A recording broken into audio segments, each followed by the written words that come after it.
Hi guys, so continuation from our last video when we were comparing the Ex6 with the NB4, and I said I was going to actually change one of my AMZs over to be used with the Ex6.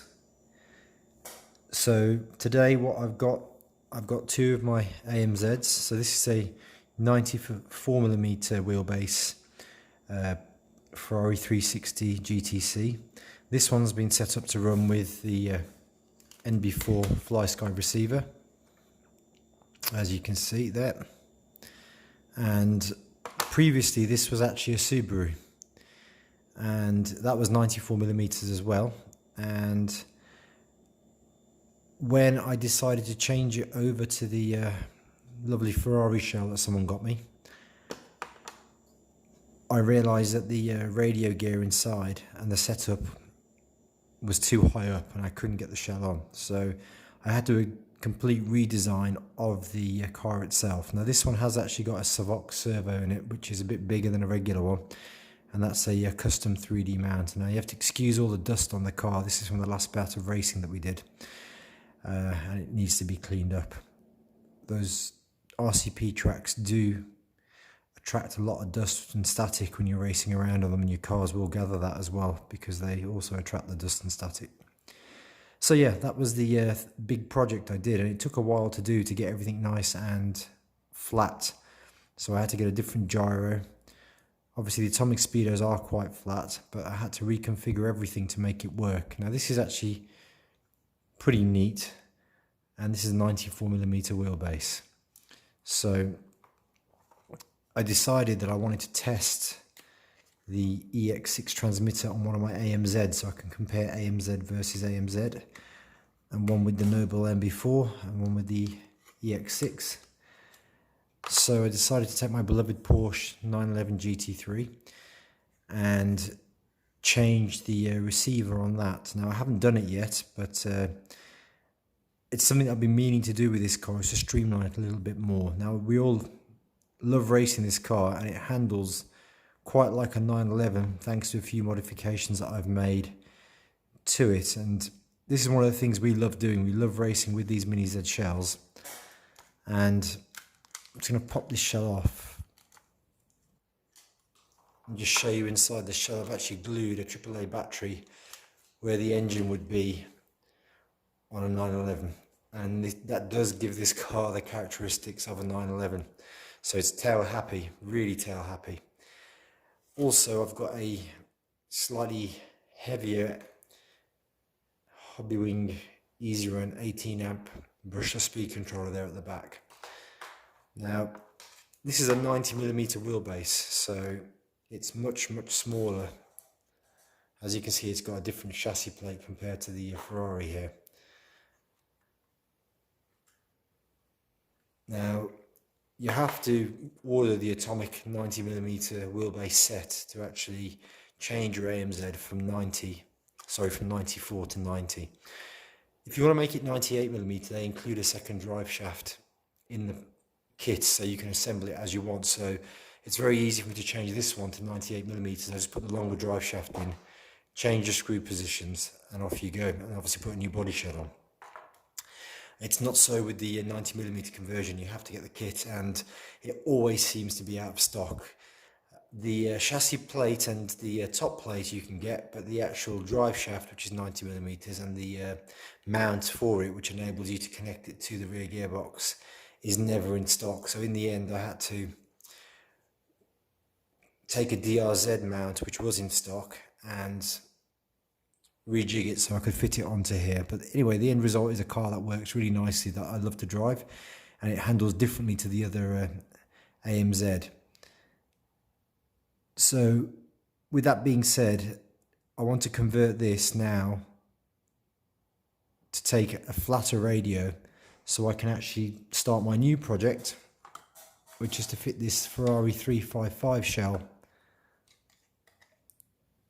onto this AMZ. Now as you can see here, there is no way that's going to locate on. This has got quite a low flat rear end to the car. So before I even go there, what I often do is I'll position the car in like that and just see what the wheelbase is like. Not just the wheelbase, the track width, to see if it's going to be okay. And you can see, looking at that, that's actually going to fit in fine. These wheels are 3D printed wheels, which I've adjusted to fit with the Porsche shell. I could do a whole video just about sizing Mini Z shells and how they fit on different cars. And the real issue here is that this is a shell off a Mini Z, which is a rear wheel drive. So the wheels that come with it will not fit on the AMZ. And if you use the adapters that you can get for the rear wheel drive wheels, you'll find the offset is all wrong and they're too wide. So either you have to use pre-made Mini Z wheels. In my case, I printed these wheels on my 3D printer and they fit perfectly with a bit of adjustment. So that's the basics of what I have to look at before I even decide to change the shell. So what I normally do is I'll unscrew the body mount, which is what I'll do next.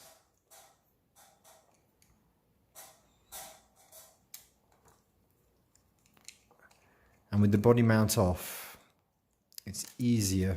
As you can see, I'm using a tray here to catch all the screws. For that reason. Okay, so now without the body mount on, it's easy for me to try on other bodies, see how they fit. Now I often do this upside down first, just to get a feel for how the car is going to sit. So what I'm looking at is to see is how much clearance I'm going to get on the width and whether I'm going to have to change anything with the rear wheels to allow for suspension travel. So I may need to adjust the offset of the rear wheels. I think the front wheels are going to be fine. I don't think we're going to have any issue there. Sorry about that. But the rear wheels, I may have to adjust that a little bit. Okay, so I never adjust the body shell. I've made that mistake once before. I spent ages painting a gunmetal grey Nissan Skyline GTR 33 and basically trimmed the wheel arches because they weren't quite fitting on my DLZ, and now I look at it and it just makes me unhappy to see the wheel arch has been trimmed. So I always set out to keep the shell intact as much as possible and adjust the wheels wherever necessary to allow for it. And if I can't, then I won't use that shell on that particular model. It just there's no point ruining a nice shell. So obviously I have to paint this as well, which I will do as part of the series. Okay, so from here, the next port of call then is to start taking the car apart and see which electronics I'm going to use to make this all work. Oh, actually, before I do that, one last thing. I've got a new Subaru shell here, which I've not tested yet. And you can see how much bigger inside this shell is. Now, as a rule, with most of the AMZ cars and Mini Zs, everything lines up pretty well. When you move into BZ3 territory and the SZ, you find that because they've got a wider track to start off with, you have to use less offset wheels to make it fit. So obviously in this instance, I mean, this was never, you can see the normal setup for this car.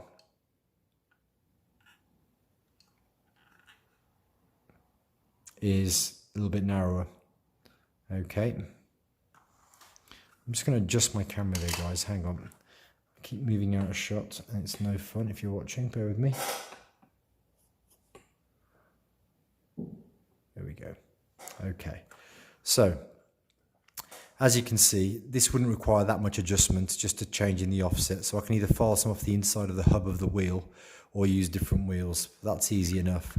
But you can also see that this car has got plenty of space inside. It's got a high roof line, so you can actually see right the way through that there is space right above. So if I wanted to put this shell on, all I'd have to do is sort the wheels and off we go. It's already there. That actually looks pretty nice. So once the electronics are set lower, I can use any shell then. So let's get on with it and bring out the electronics we're going to use. So just bear with me.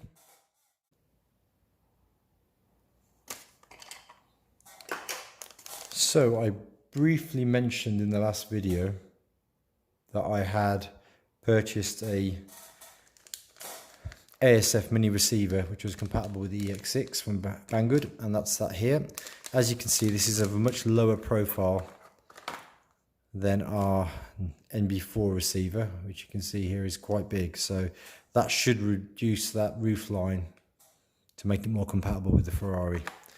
So we'll be using this. This uses mini connectors, as you can see. I'll give the exact spec of these JST connectors in the description later. So I've also got an atomic servo which has the same connector. Let's take out the bag.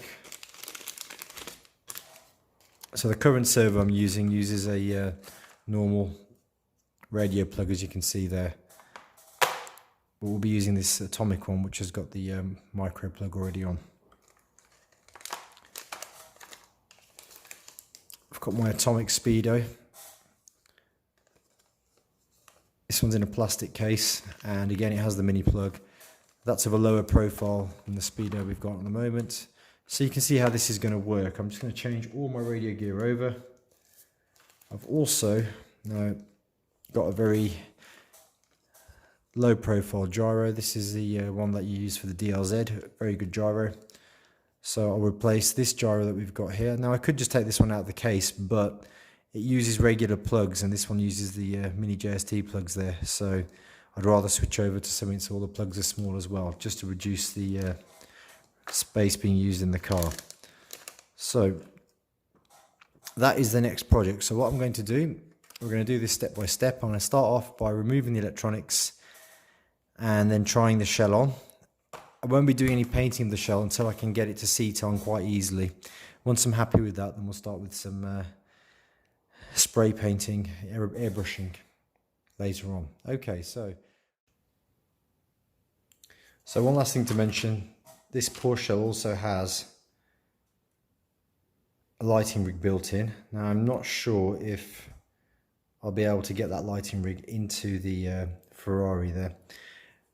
One of the other reasons why I wanted to change the shell, I don't know if you can see the crack marks in the rear windscreen, and that's from the speedo. Every time I seat it and unseat it, it's such a tight fit. Any knock it takes, it puts pressure on the back, and I don't want to ruin this shell anymore, as I do love it. So we're taking off the rear engine Porsche 911 shell now, and I'll be removing the electronics. So that's the next part. So I'll probably unplug everything first. That's the third channel gyro control, unplug that. Okay.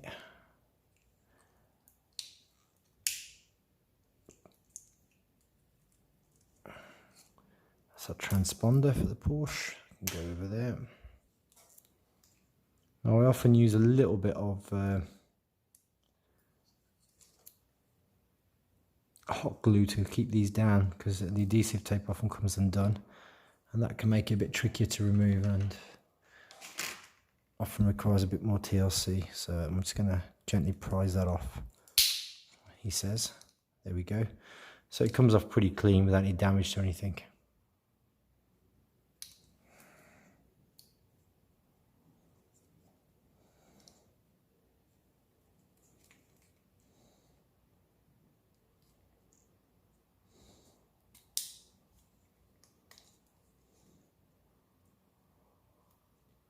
So off it comes. Yep.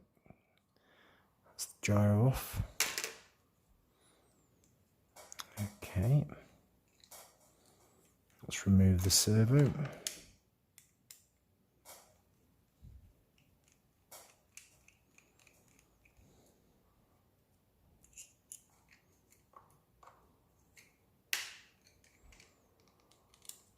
So I've got a little box over to the left that I drop all the screws into.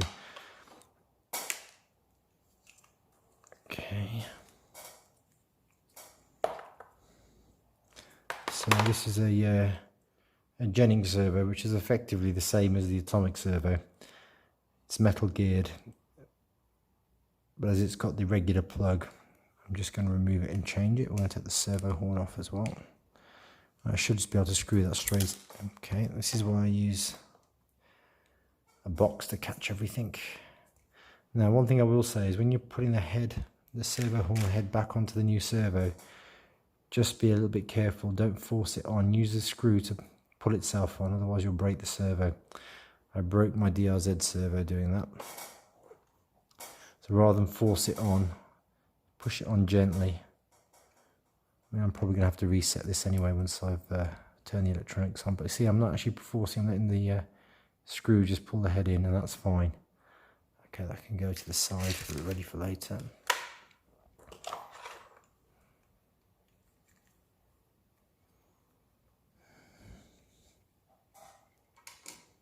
So,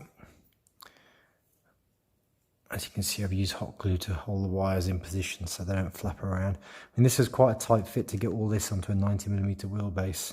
So I was pretty pleased I was managed to get it all in and get the poor shell on there. Now, I think I've just got adhesive on the speed controller. Yes, I have.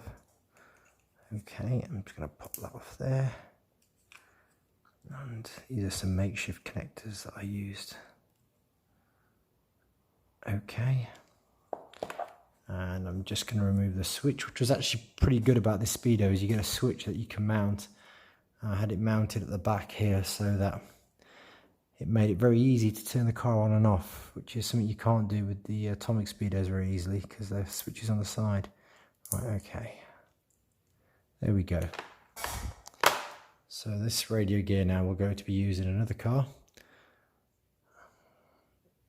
Let's pop that to one side. Don't need that now. So I'll leave the motor intact for now. So here we go. Let's just tuck these wires out of the way for the time being.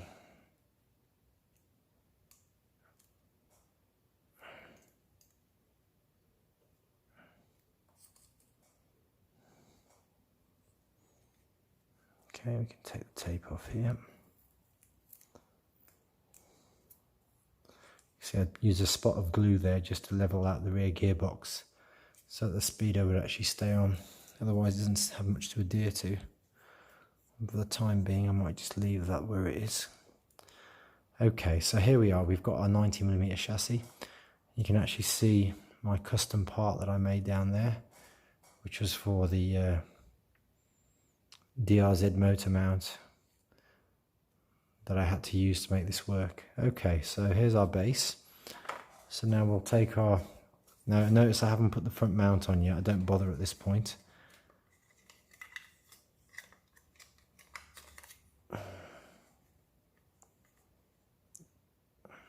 It just gives me an idea that that's going to be absolutely fine. I don't see any issue with that at all.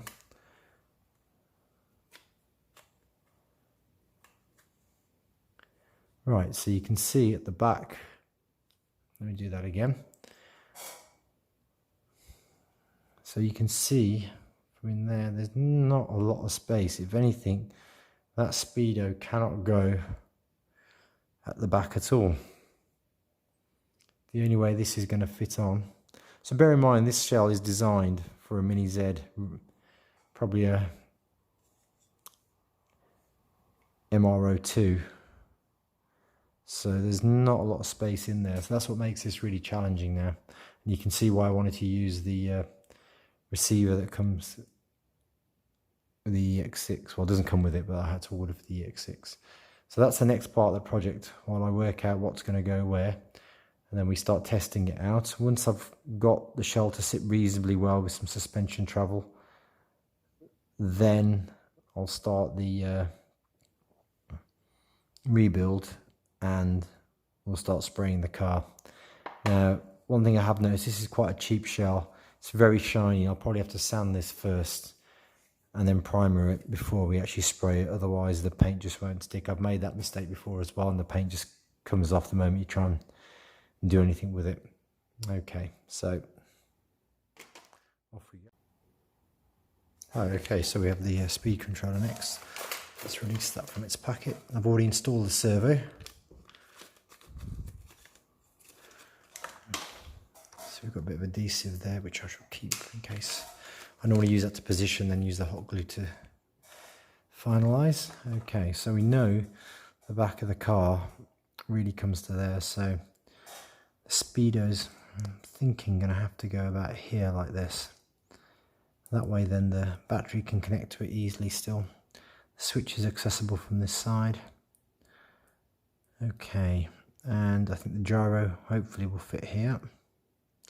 And then the receiver can go on top of the gyro because that looks pretty small. I don't think that's going to be too much of an issue.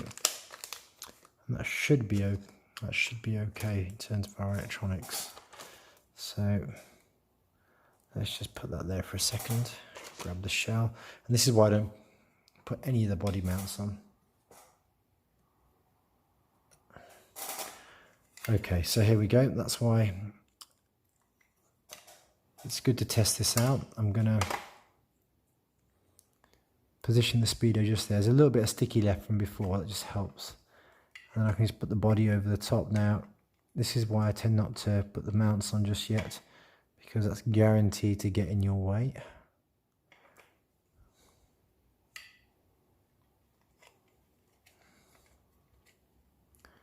Okay, so if we go about there, the speedo needs to be about here.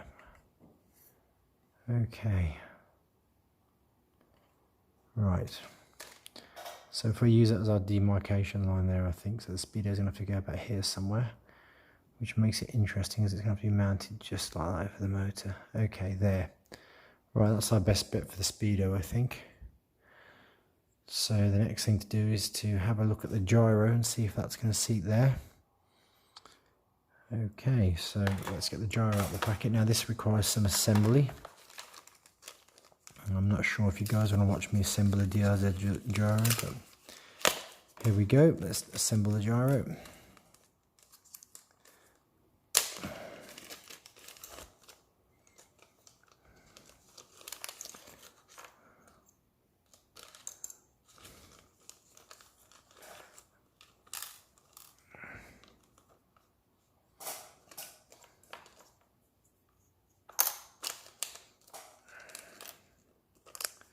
More adhesive.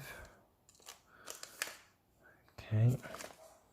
I have assembled one of these gyros before, so I do remember that there's lots of fiddly bits to it. There should be 4 little rubber corners that go on it. Okay, let's position it first, find out which way around it goes. Right, okay, so it's going to go in like that. Each one of these is going to go in the corner.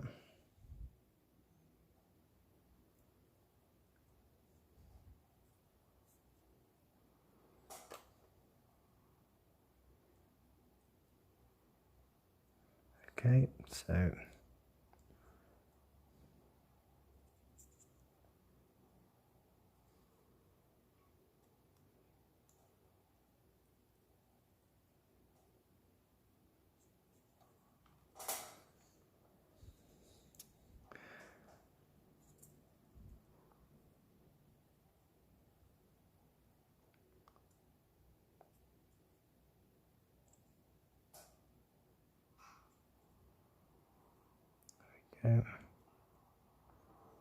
I find this is the easiest way to do it once you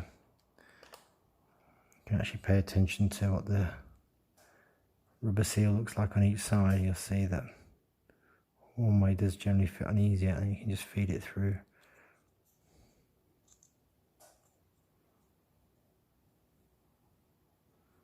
I may have locked that in a little bit too tightly at the moment.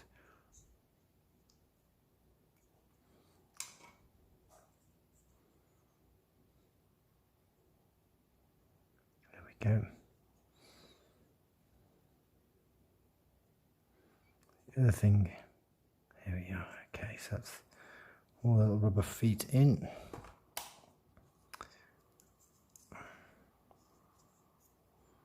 Great. Oh, lovely. They've given me a spare screw as well. That's nice. So we just need a smaller screwdriver for this.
Okay, so gyro is assembled. Now I may or may not include this bit in the video.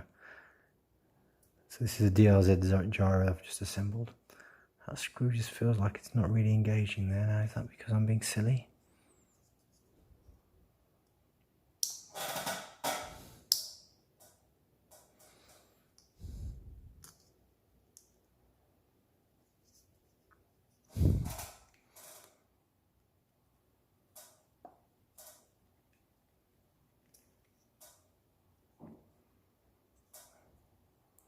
One of these screws a little bit on the short side.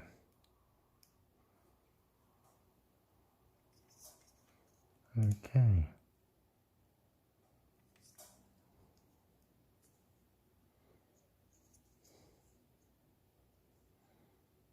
Okay, fine. Gyro is assembled. So at this point I could just get a bit of tape just to temporarily glue this in position and see what's going to work where. So now it's time to move our motor wires out of the way again.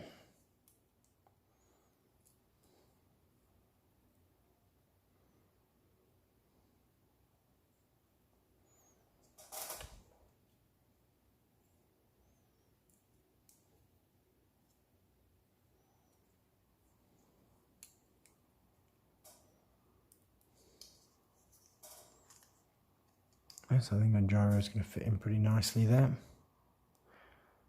That shouldn't be too much of an issue.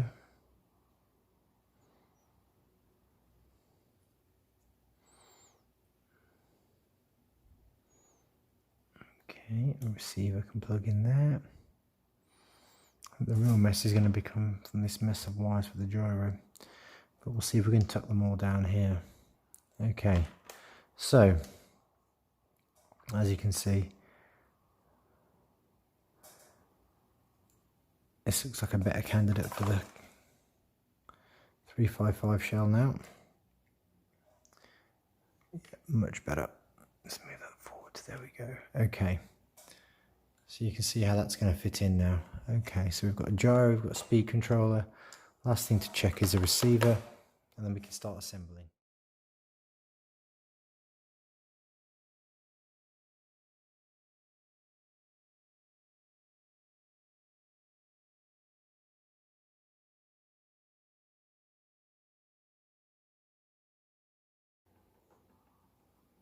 Okay guys, so as you saw, I got the arrangement how I wanted. Speed over there, gyro there, and we've got the receiver there. Okay, so I've put the body mount on the front just to give you an idea how this thing's going to look. I haven't put the side mounts on yet. I won't do that just yet. Okay, I've put the glass in as well, just for now. I haven't glued it, just so I can get a feel for how the car is going to match up. So yeah, those rear wheels might need a little bit of adjusting to bring them in. Well, it might be the case I've got some spacers on those anyway, so if I remove the spacers I think that'll sit fine. Okay, I may have to adjust the toe out on this, make it a little bit less, but otherwise that looks pretty good. I don't think we're going to have any issue there. Suspension travel looks okay. Yeah, so with the body mounts in, we've actually got quite a neat looking car there. Okay, so next thing is to pair it. So, with a bit of tinkering, everything has fitted in perfectly. I had to do one main thing which stopped me being able to bind the receiver, and that is all the terminals are reversed on these receivers. This DAS micro receiver, the positive and the negative are the other way around with the signal. So the red wire in the middle stays the same, as you can see there, but the yellow and the brown have to be switched, and that's the same for every single atomic device. That was the ESC, the servo, the gyro. They all had to be switched, which was actually quite easy to do. You just pop the plug out, pop the pins out by lifting the tab, switch them around and plug it back in. So that was fine. Once I realised that, I did the binding process and it all worked pretty well. I've used some hot glue just to stick down a few bits. On the whole, it's pretty neat. Because I had to unplug the receiver, it made things a little bit messy, but I'm quite happy with it as it is for now. It's pretty streamlined. And, sorry, focus is out a little bit there. That's better. It's pretty streamlined. And most importantly, the shell does fit. So here we go, let's try this on.